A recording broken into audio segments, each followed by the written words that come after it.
A little while ago, I was talking to General Michael Hayden, the former NSA and CIA director, who is in the unpredictable, at least not what you would think, position of defending Apple in this privacy fight with the United States government. Take a look at this. You can argue this on privacy grounds, but I'm arguing on security grounds. I actually think America is more secure with end-to-end unbreakable encryption available to all Americans, even admitting that that's going to make the FBI's job and from time to time the NSA's job harder to do. All right, but the one thing I raised with General Hayden, and a point I want to raise with my friend, the former Verizon Wireless CEO, Denny Strigl, is are we making this a bigger to-do, a constitutional to-do, a big, international privacy case that I don't think this is. My view, Denny, it's a single phone with information that was used, collected, and shared by the culprit behind the San Bernardino attacks. End of freaking story. Let's get this lifted off the phone. We're not invading anyone else's privacy. Unlock the thing, get it, download it, put it on a disk, whatever. Be done. How did it morph into this? Neil, the great debate here, security and privacy, and we want both, and we want them entirely. And it can't happen in this age today.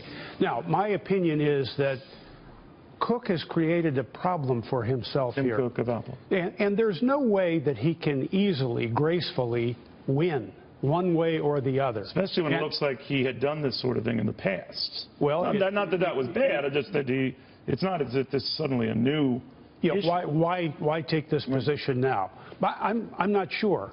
But to my way of thinking, this could have easily been avoided by giving the government what they needed. It could have been done by a computer scientist in an Apple lab, and, by the way, the code locked away in a vault at Apple. Well, one of the things I bandied about, and sure enough, I saw in the press this morning, this fear on the part of Apple that if they did that, the government would see exactly how they did that, and then the gig's up. In other words, the government knows how they open this thing up. You know what, Neil? Don't give them back the phone. You can download it on a thumb drive, all the material, all the information that's on that phone. What's the big deal? Apparently, it's only 6 weeks of information, and before that, it was uploaded into the iCloud.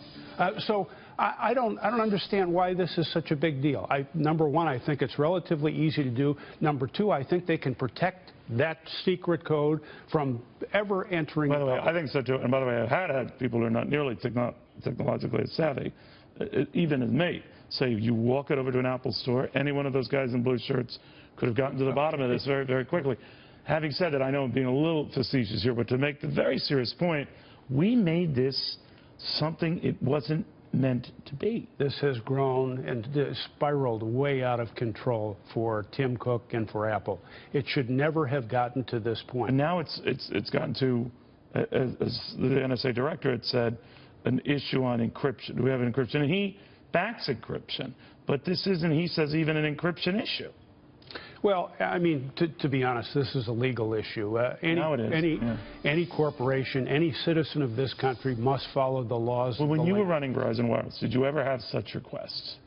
Oh, sure. But privacy... Did you handle them on a case-by-case basis? You handled them on a case-by-case basis. Were you subpoenaed to get that information? The only way you could give up that information was by a court order. And by the way, court orders... You can defy a court order and hope a higher court will hear you, right? Certainly you can defy a court order. But, I mean, again, we all want to be good citizens of this country. And the way really to fight this is to open it, lock it, put it away. Yeah, you're right. You're right about that. All right, thank you, Denny, very, very much. Now,